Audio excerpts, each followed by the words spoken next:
Good morning, my Conversations family. Hope you all are doing well, taking care of yourself, practicing self-love and self-care, making sure that you are grounding yourself, staying clear of all clutter in your mind, clutter in your living space, clutter in your life, okay? Today I'm going to be chatting with you about grief and bereavement. Now, I typically do my videos regarding anything in regards to healing, anything in regards to coming into emotional balance.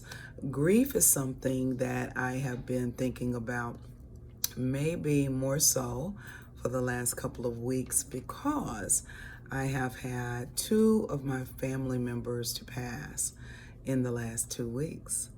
And so it has made me revisit grief, not only in my own experience, but even in the way that we process grief.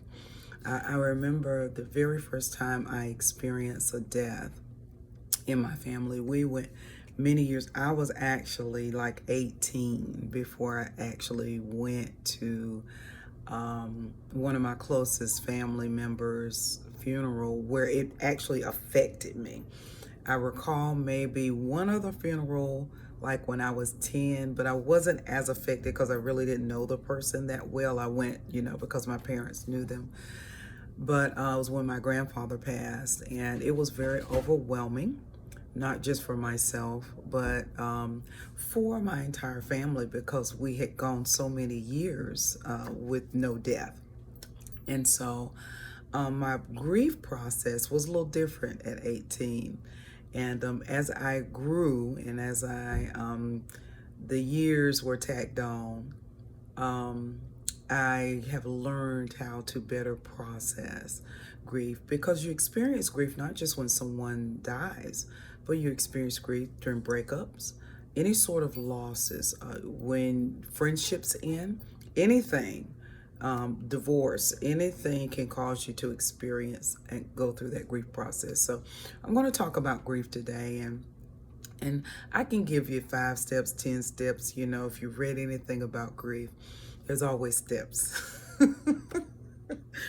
But I'm going to just talk about some practical things to do that I have found are helpful to me. This is my own experience. You certainly don't have to take anything I say. I just wanted to share it, especially since I'm in this process right now. The first thing that I do that I think will be helpful for you all is to, when you get over the initial shock of hearing that someone has passed, or that you've gone through a breakup and you're accepting that end, and the grief process begins with acceptance. When we accept that this is final, whether it be relationship or whether it be death, and not live in the illusion that this isn't real. I know sometimes there are times when you're in shock, when you just are like, it's happening so quickly that you can't believe it. And maybe it takes a few days for it to set in, but once it sets in, walk in that level of acceptance and say, okay, this is the end. One thing that has helped me to do in my grief process is to begin healing. I can't begin healing until I accept that this is the end. Okay? Even with relationships. When I finally accepted, okay, this isn't going to be like I thought it was going to be. It's hurtful, and that's when you start feeling the weight of the pain. Okay? But that's where it begins. So it begins with that level of acceptance to say, okay, this is the end. When someone passes, this is the end. I won't see them again. I won't be able to go and sit and chat with them. I won't be able to call them on the phone. I won't be able to hear their voice. All right. Some would say that death is a little bit easier grief process than like a breakup or friendships ending, because when you have a breakup or friendship ends, that person is still alive somewhere. They're just not, in your immediate vicinity. And sometimes it tends to hurt more. I don't know. I think that grief is grief no matter what the situation.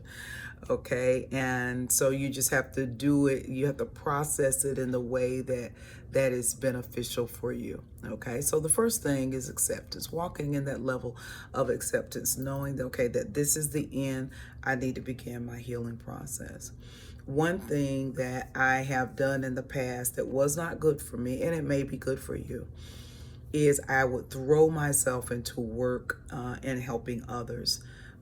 Because I have been in ministry a long time, it was in my nature to be a person that helped others. I would throw myself into that work. I would throw myself into my healing work. And that does not help the grief process. At least it didn't for me. It only would mask that pain as long as I was busy. When I wasn't busy anymore, there it was again. Okay, there it was again. And I think that is where a lot of people get into self-medicating, addictions such as drugs or alcohol, to numb that feeling of that pain out so that they can, deal with it. Or at least, it's kind of like they work hard all day, 12, 13 hours, just keeping their mind busy. At night, they drink, go to sleep, and then they get back up because the drinking would tend to keep them asleep. Sometimes it doesn't work because you wake back up and you'll tend to have to keep taking in more and taking in more and taking in more. And that's how people get addicted, whether it be prescription drugs. It could be over-the-counter medication. You could be addicted to the Benadryl because you're taking it to numb out and to go to sleep, and you have to you keep taking it. So anything can be addictive and become a habit. You want to be careful of that. Not to just say, oh, let me throw myself in my work while you're not dealing with the pain. Grief has to be addressed. It has to be addressed.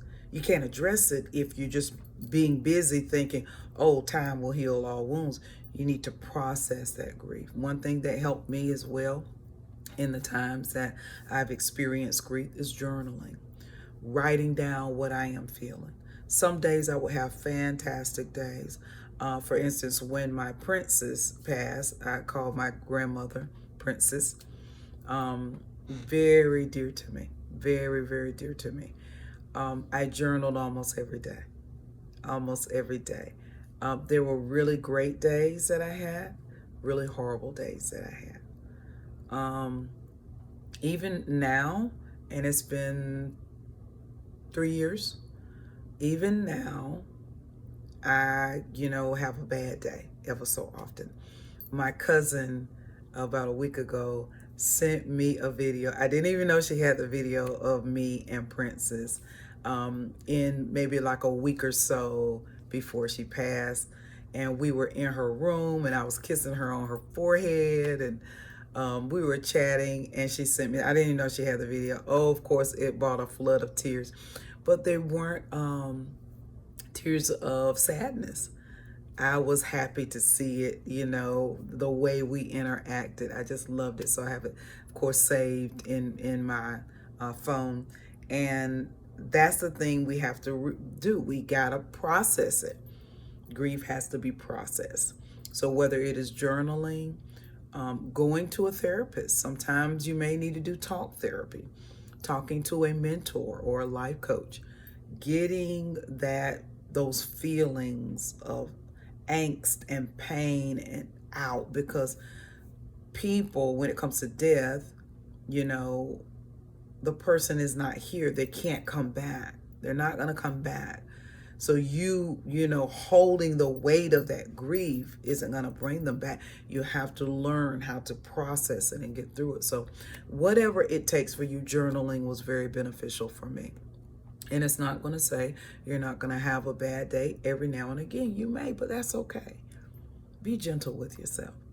Have compassion for yourself, and don't think that it's something wrong with you if every now and again you have a bad day. Now, one thing to pay attention to, if you feel yourself falling into a depression, a depressed state where you're not functioning, that is something you need to pull in a mental health professional for, because there's something deeper. Your grief is deeper, and you really need some help getting through it. Okay, and it's nothing wrong with contacting a therapist for that, a licensed therapist for that. Another thing that I found helped during the grief process is being around family, being around friends. When we are able to talk about the different things and the fun times that we have with our loved one or our friend. Sometimes with a breakup, you can even think, once you get over the initial pain, of the happy times that you had with that individual and how that person brought you so much joy. One thing you need to always remind yourself is that when you push the grief out and process the grief out, I hate to say push, process the grief out, no matter what the grief is in regards to, it opens you to more love, because pain takes up space, woundedness takes up space. Okay, so the times that I have had to process grief over a friendship, I process it so that now my heart is wide open. There's nothing blocking connection anymore. So I think that is why now I'm able to easily connect with people in a loving way, because I don't have that block anymore. And when you process grief, it removes the pain that you feel right here in your heart center. Okay, when you feel that resistance or that heaviness in your heart center, you're holding something. There's an energy there that needs to be processed out. Okay, you can feel physical pain in your heart when you are in grief, no matter what the grief is in regards to. Okay, so surrounding yourself by family, friends, not a good idea to be around people that cause the grief. Okay, that and what I mean by that is people that are out of the people that are not healthiest for you to be around. I'll put it that way. People that are not healthiest for you to be around. You don't need, if you're trying to process grief, get through something, those aren't the people you want to be around. You need to be around people that will keep your vibe high, that are flowing on a high frequency, flowing on a love frequency, flowing on a nurturing frequency, flowing on a frequency where you can heal in their presence. Okay, where they give you the compassion. They're not trying to control how you process. Okay, they're giving you the grace. That's what you need. Okay, that's what you need. So I hope some of these tips have helped you all during your time of grief. I know with the pandemic, there's been a lot of death. You know, a lot of people have passed on. I've even myself, people that I know, probably in the last year or so, I've never in my lifetime experienced death of people that I actually know, you know. And so I know that can be a lot, you know. Make sure you're grounding yourself, getting out in nature, meditating daily, praying daily, making sure you're connecting with the spirit so that you can stay balanced. Okay, when you feel yourself off kilter, pull it back in. Get in the presence of the spirit so that you can get back into balance and you can function properly.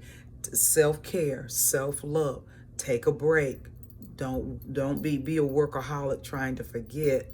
It's going to be there when you stop working. Okay, I send love and light to all of you, shower you with grace and peace, and I hope you have a fantastic weekend, and I will see you next time. I love you, but you should love yourself more than me.